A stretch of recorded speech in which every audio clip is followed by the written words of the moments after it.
የሐዋሳ ከተማ ስም ሲነሳ በተለይ በእግር ኳሱ ረገድ ለሀገር ትልቅ አበርክቶ ያላቸው በርካታ ስፖርተኞች በግንባር ቀደምትነት ይጠቀሳሉ።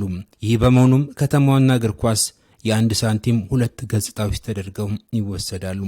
ይህንን ታሪካዊ ትስስር ይበልጥ ለማጠናከርና የከተማዋን የቱሪስት መዳረሻነት ለማስተዋወቅ በኢትዮጵያ ስፖርት ጋዜጠኞችና በማህበራዊ ሚዲያ ተጽዕኖ ፈጣሪዎች እንዲሁም በሐዋሳ ከተማ አመራሮች መካከል የኮሪደር ዋንጫ የእግር ኳስ ጨዋታ ተካሂዷል። የሐዋሳ ከተማ ባህል ቱሪዝምና ስፖርት መምሪያ ኃላፊ ወይዘሮ በላይነሽ ገዳ አስተዳደሩ ከተማዋን በተገኘው አጋጣሚ ሁሉ ለማስተዋወቅ ልዩ ትኩረት ሰጥቶ እየሰራ ይገኛል ብለዋል። በተለይም በከተማዋ የተከናወነው የኮሪደር ልማት ስራ ሐዋሳን በሁለንተናዊ መልኩ ምቹ መዳረሻ እያደረጋ ስለመሆኑም ነው ያነሱት። ሐዋሳ እንግዲህ እንደሚታወቀው እንደ ሲዳማም እንግዳ ተቀባይ አገር መሆኗን ይታወቃል።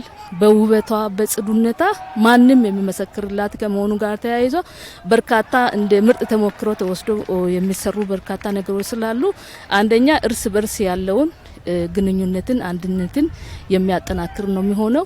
ሌላኛው ደግሞ ሐዋሳ ላይ ያለው እየተሰሩ ያሉ ልማት ስራዎችን ደግሞ ወስዶ በከተማቸው ላይ የሚያስተዋውቁበት ከመሆኑ ጋር ተያይዞ ትልቅ አስተዋጽኦ ትልቅ አላማ ያለው ነው። በሁሉም ዘርፍ በስፖርት ዘርፉ በቱሪዝም ዘርፉ ምን እየተሰራ እንደሆነም የማስተዋወቁም ስራ ስለሆነ አጠናክረን ነው የምንቀጥለው። የመምሪያው የስፖርት ዘርፍ ኃላፊ አቶ ናሆም ዳዊት በበኩላቸው ሐዋሳ ሁልጊዜም በርካታ የስፖርት ከዋክብትን የምታፈራ መሆኗን አስታውሰው አዲሱ የኮሪደር ልማት ደግሞ ለተለያዩ ስፖርታዊ እንቅስቃሴዎች ምቹ የሚሆኑ ማራኪ ቦታዎችን አካቶ መያዙን ገልጸዋል።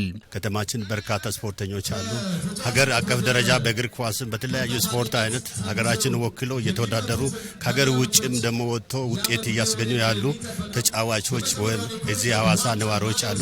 ከዚህ መነሻውን ከኮሪደር ልማት ጋር አያይዘን ስናይ በርካታ የስፖርት ማዘውተሪያ ቦታዎች ተሰርተዋል። የእግር ኳስ፣ ቅርጫት ኳስ፣ የእጅ ኳስ በርካታ ስፖርት ኢንዶር ጌም አውትዶር ጌሞችን ሜዳዎች ከኮሪደሩ ጋር ተያይዞ የተሰራበት አግባብ ነው ያለው። በስፖርታዊ ጨዋታው የተሳተፉ ተሳታፊዎች በበኩላቸው በቆይታቸው የሐዋሳን እምቅ አቅም መመልከታቸውን ገልጸው ያዩትን መልካም ገጽታና የእንግዳ ተቀባይነት ባህል በስራ አጋጣሚዎቻቸው ሁሉ ለብዙሃኑ እንደሚያካፍሉ ተናግረዋል።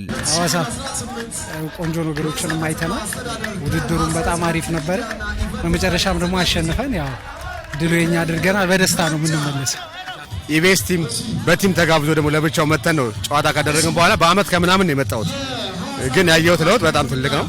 የበለጠ እቺ የፍቅር ከተማ አምራን የተመለከትኳትና በጣም ደስ ይላል። ማታ ላይም ኢቭን ለመግባት እንኳን ብዙ አልፈለግንም። ወክ አድርገን ብዙ ነገሮችን አይተን የገባ ነው።